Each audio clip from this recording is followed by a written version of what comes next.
Alright, well, that happened. Yeah.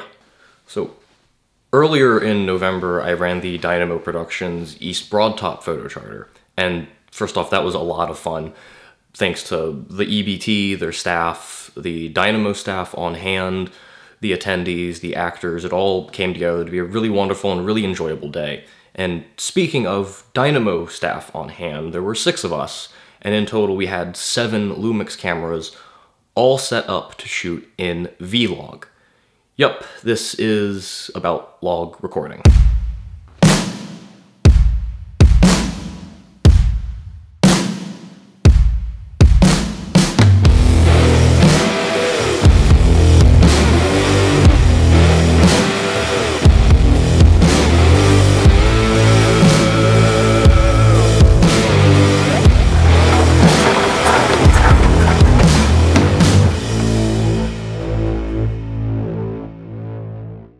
Alright, the new studio. Well, what's going to be the new studio when it gets renovated? It's just a mess of boxes and half unpacked things at the moment, because this room is the last priority since it's the top floor.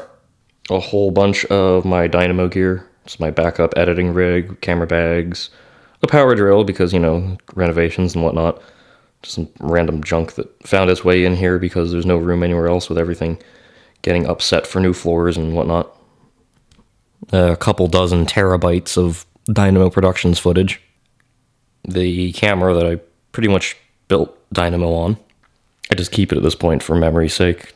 Probably almost never or never going to even have a battery in this thing ever again. It's an old Nikon D5200. What I shot with 10 years ago versus what I shoot with today. As much as I firmly believe gear matters, I don't think that means it should stop anybody from building the content that they want to build, from doing what they love. This little entry-level Nikon definitely didn't hold me back. It didn't keep me from doing things. It definitely limits me or limited me. But if I just never did it at all because I couldn't afford a good camera, then Dynamo wouldn't even exist. So yes, gear matters, but that doesn't stop you. That shouldn't stop you. Like I said, I got all sorts of stuff in here right now. A lot of it doesn't belong in here, but this stuff does. In time, this portion of the room is going to be filled with an O-scale layout, 054. Primary purpose is just enjoying the collection I've amassed over the years, but also filming Dynamo scale videos.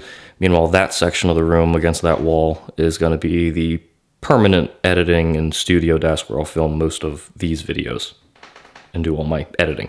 Okay, a log profile, short for logarithmic profile, is a camera color profile designed to compress the highlights and lowlights of an image in order to preserve highlight and lowlight information or color data.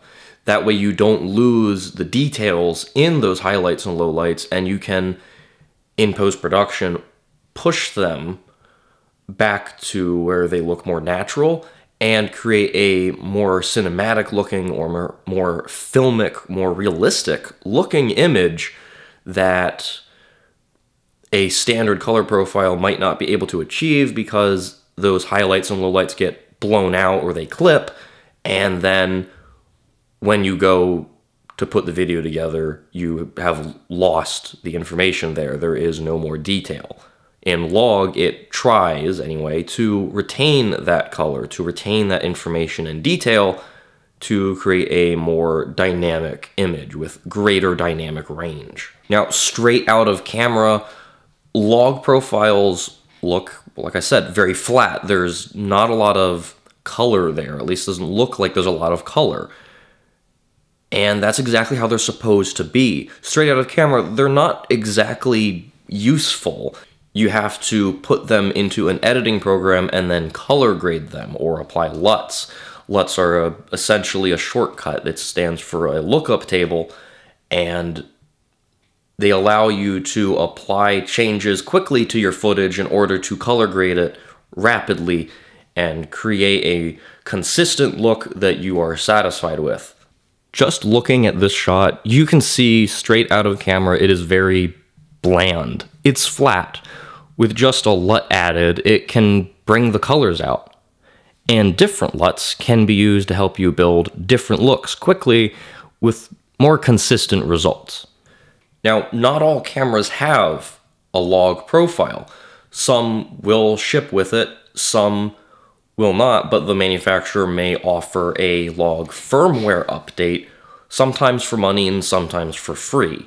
And other occasions, the manufacturer may not offer the update or may not ship with it, but a third party may offer their own log update for their own software.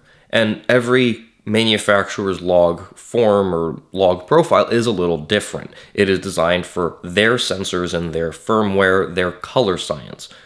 So a LUT for V-Log won't exactly work as intended on Canon C-Log or Sony S-Log, Leica L-Log, so on and so forth. Okay, so I thought this might prove useful. This is shot in a standard color profile. For reference, I'm at 180 degrees for my shutter angle, f6.3, and my ISO is at 640. And here we have it shot in V-Log. All the same settings, 180 degree on my shutter, f6.3, ISO is at 640. And you can see that there's definitely a lot more preserved highlight detail in this shot versus the standard color profile shot with all the same settings. All right, so now that we're done with that, and I hope you understand log a lot better now, I just want to kind of touch base and also kind of say thank you to all of the fans of Dynamo Productions over the years. 100,000 subscribers is no small feat for any channel, let alone a channel in such a niche market as railfanning films. I mean, yes, sometimes we go above and beyond, but it's still a very niche market and not something a lot of people in that market can say that they've achieved or that they'll ever achieve, just because the market is so small. So thank you to all of our fans, and it is humbling sometimes to talk to you guys, especially on that East Broadtop charter. A number of individuals approached me to say how big of a fan they were of not only my work personally, but our work as a group and as a channel. Sometimes I think I fail to realize the level of impact that we have had on the community over the last 12 years. It's been 13 years since the channel was started, and it has been 12 years since the name was changed to Dynamo Productions and the objective changed to what you see now. Over those 12 years of Dynamo Productions, things have certainly changed a lot, but the one thing that has never changed has been the focus on building a community, both internally with our members and externally with you guys. And again, thank you so much for supporting us for 12 years now. I can't believe it's been that long. It seems like it was just yesterday I logged onto YouTube for the first time. You know, for a lot of us at Dynamo, we're old enough that names like Railway Productions or Pentrex are the producers we remember when we were really little. But for a lot of our fans, the name that they remember, or at least one of the names, is Dynamo Productions. And again, I think we fail to realize sometimes just how big of an impact we have had and how important we have been in forming this interest for a lot of younger rail fans. And I'm very, very appreciative for the opportunity to be so involved and so important in the future of the genre and the community itself. And, you know, we run those charters as a PR tool. We don't make money on them, actually lose money on every single one of them. But it doesn't matter because that's not why we do it. We do it to reach out to our fans and to have a way of interacting with them that's more real and more tangible than just responding to your comments online. All right, enough of my rambling. Back to my coffee.